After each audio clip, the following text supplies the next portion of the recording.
What's left to do is to focus in now more specifically on the Word. So I'm going to reverse the order of the outline a little bit. I think I have prayer before the Word. I'm going to turn it around.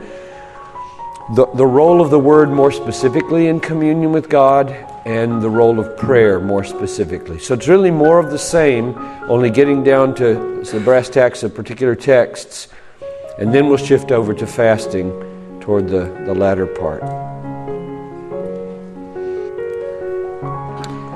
I was thinking as I thought about this story or these illustrations from Patton. I know we have missionaries in the room. We have pastors in the room. We have aspiring pastors in the room. And I presume most of you will be God-centered lay people who care about bringing Christ and God to bear on your vocation and your family and your leisure. But I really do want to be a seedbed for missions at Bethlehem, and so I don't mind making lay people uncomfortable in seeming to elevate missions and putting the rest of us in the lower category. If it sounds like that, tough. Because I'm willing to take that risk in order to be a sending church, a mobilizing church. Jesus said, pray the Lord of the harvest to send out laborers. If that makes the people who don't get sent out feel second class, so be it. Let's live happily as second-class citizens if we're not on the mission field, if that's what it is. I doubt that that's the right conclusion to draw, but if you tend to draw it and live with it. Humble yourself. Be glad that there are first-class, frontline, lay down your life, leave America kind of people in the world. That's okay. Don't whine about being here.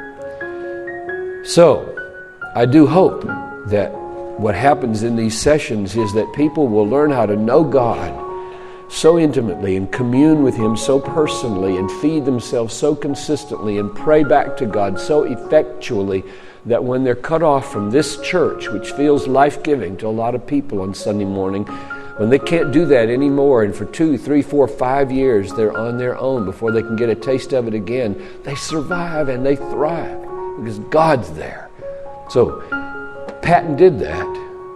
Back when Patton lived he lived about 130 years ago. I think he died in 1907, but he flourished earlier than that. He lived to be an old man. He went to what today is Vanuatu, called the New Hebrides back in those days. That's about as far away as you can get. Not quite. I suppose you could go on to Australia and India. But Vanuatu in the South Seas is a long way away. And of course he went by boat and didn't come back for years. There wasn't any easy flight home. And so he's one of those types that didn't have the choice. So he gets there, and within 2 years his wife dies. His new wife, been married a year, and she had just had a baby, and then he holds the baby while the baby dies, because what chance is there for the baby, right? No mommy's breast to feed, and he lives in the malaria-infested part of this island called Tanna, and he buries her with his bare hands in the earth, and he stands there and he's alone. He's the only Christian, he's the only white man on the island, and he buries his wife. And he said, I would have gone insane had it not been for the promises of Jesus.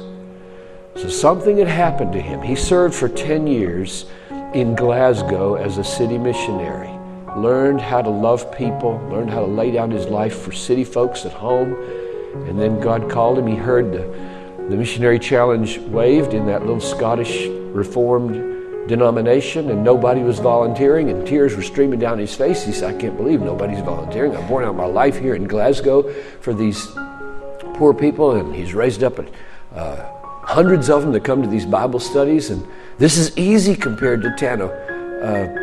So come on, somebody's got to go, and nobody volunteered. So he just steps up and says, I'll go. So they interview him and gets married. A year later, he's gone. And a year after that, his wife dies. Maybe it's even less than a year, I can't quite remember. And then his son dies. Well, he continues on. He marries again, and he serves in the islands there until he's, I think, about 72. And God, today, 80% of the people in the New Hebrides, Vanuatu, are Presbyterian. 80%. Now, there's a lot of nominalism, just like there is in a lot of other mission fields that have been around long enough to grow up, get old, and die. You know, I went to Cameroon thinking that Wycliffe Bible Translators was a frontline missionary organization. You know what Wycliffe Bible Translators is? I'm going to go there again in April to beef up the spirits, hopefully, of the Wycliffe folks there. You know what Wycliffe is in Cameroon? It's a church renewal movement. The church has been there 100 years. Grown up, flourished, spread, died. Now, it's a little bit of an overstatement, but talk to Gary Stewart about the spiritual condition of the Cameroon Baptist Convention, and you'll find out. Good night. We usually think of, third world churches. They're the cutting edge churches. They're just signs and wonders and great things are happening. That's not true. There's a lot of third world churches that are old enough to have gotten tired of Jesus, just like we do. And so I want to give you the key show you the key to this man's longevity. It's just some quotes from his autobiography. I commend it to you. We usually have it in the bookstore. Without that abiding consciousness of the presence and power of my dear Lord and Savior, nothing else in all the world would have preserved me from losing my reason and perishing miserably. So he's just been through a great crisis here, and notice what he focuses on. The abiding consciousness of the presence and power of my dear Lord and Savior, Jesus. Presence, power, abiding consciousness. That's what this seminar is supposed to be about.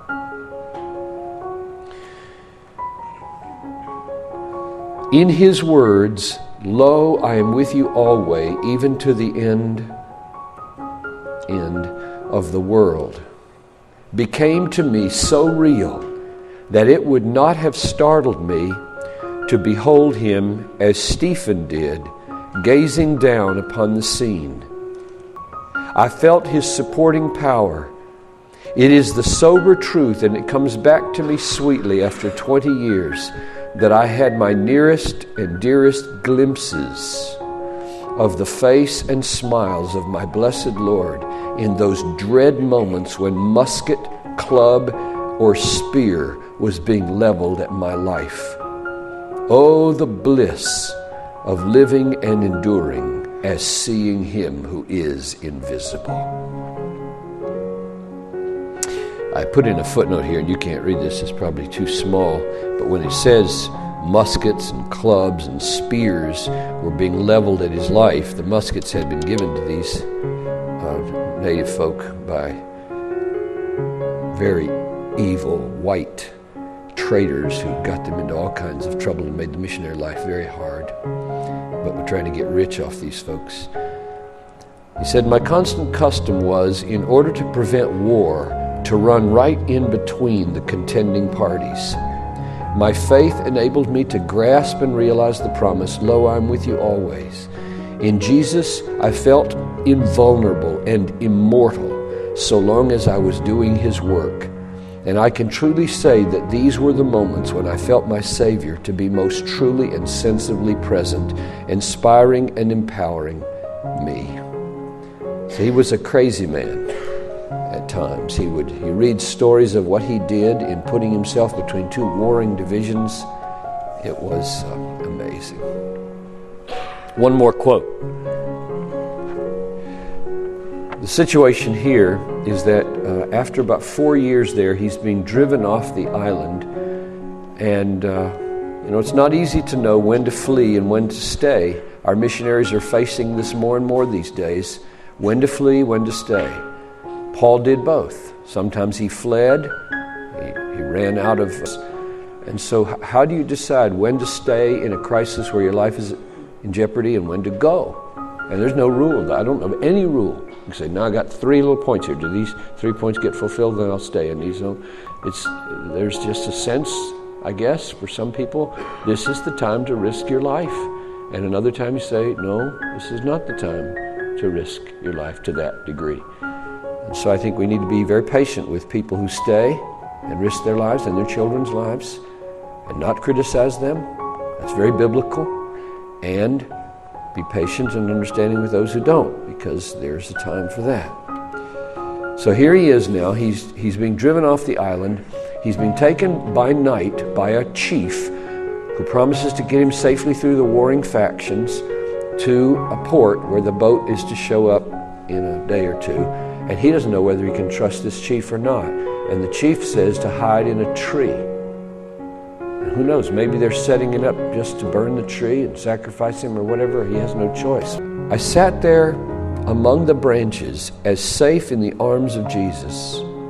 Never in all my sorrows did my Lord draw nearer to me and speak more soothingly in my soul than when the moonlight flickered among these chestnut leaves and the night air played on my throbbing brow, as I told all my heart to Jesus. Alone, yet not alone.